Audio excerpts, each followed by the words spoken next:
Democracy accommodates protest.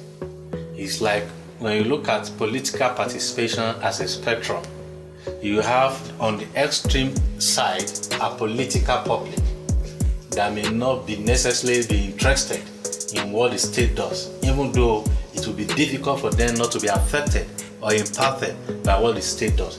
You have others who also use different means to engage the system. There are people who send letters, who do policy advocacy. But at another level is protest. When people perhaps felt that all other means and mechanisms to get the system more responsive and not yielding in impactful result, people also have that opportunity within the context of the law, within the context of in democracy, that you can protest. But the states always feels weary when they see a lot of people on the street and become jittery. But we don't need to be over worried. What everybody, both the citizens who are protesting and the states who want to ensure that there is peace and stability, is to guarantee the right to peaceful assembly. And once that has been routinized in our orientations, you understand, I don't see much problem in criminalizing protest. For me, I see it as a form of direct democracy or a kind of referendum on issues of topical concerns. That is that. The other issue is that for democracy to actually deliver, democracy is not, for me, a revolutionary system. I see it more as a reformist incremental system where different actors will come together to say we have formulate issues. These are the issues people are talking about. In the context of Nigeria, from the demand and supply, there are concerns about the increase that the removals of fuel subsidy has caused in terms of inflations, and a whole lot of people find it difficult to survive, and they have a legitimate reason to make government see that, look, this is not working.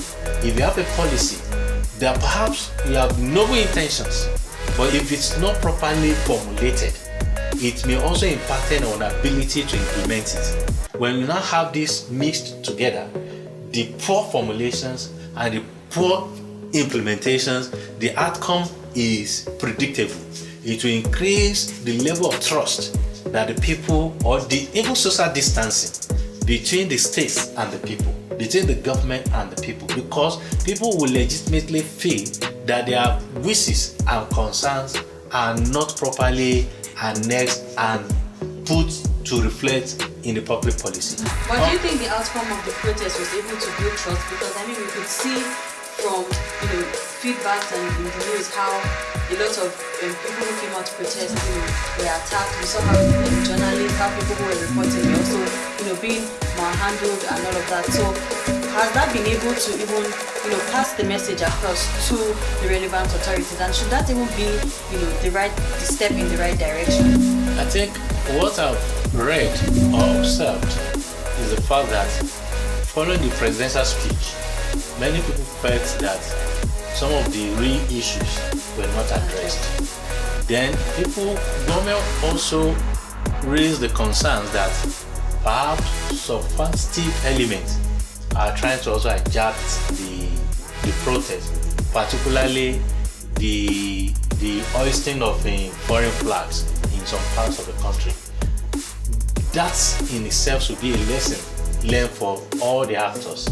The protesters should also, while putting their concerns on the table, is also try to ensure that this process are not hijacked. Though what most of the organizers says that anytime you see hijacked, there is somebody from the supply side who try to also infiltrate.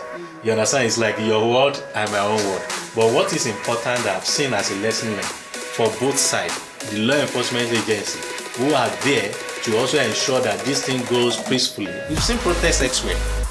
even some protests that were consistent for like 90 days, there is a minimal level of violence.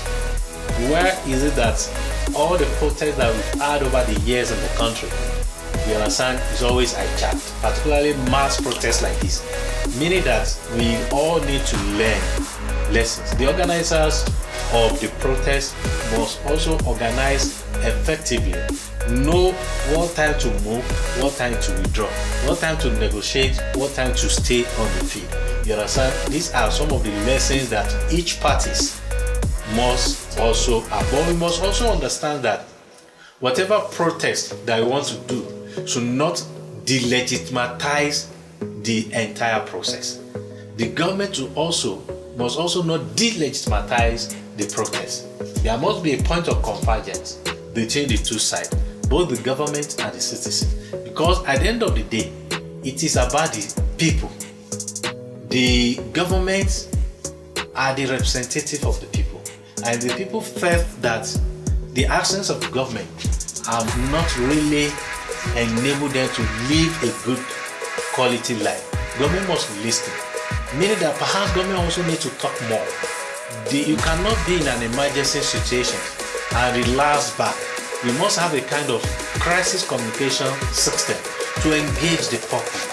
Once the issues are, even proactively, before in other countries, in other democracy, before a far-reaching decision will be made, they will have been like 6 months trying to soften the ground, communicating to the people the possible unintended and intended consequences of the plan of actions that the government want to make. I think these are part of the lessons that we all should learn.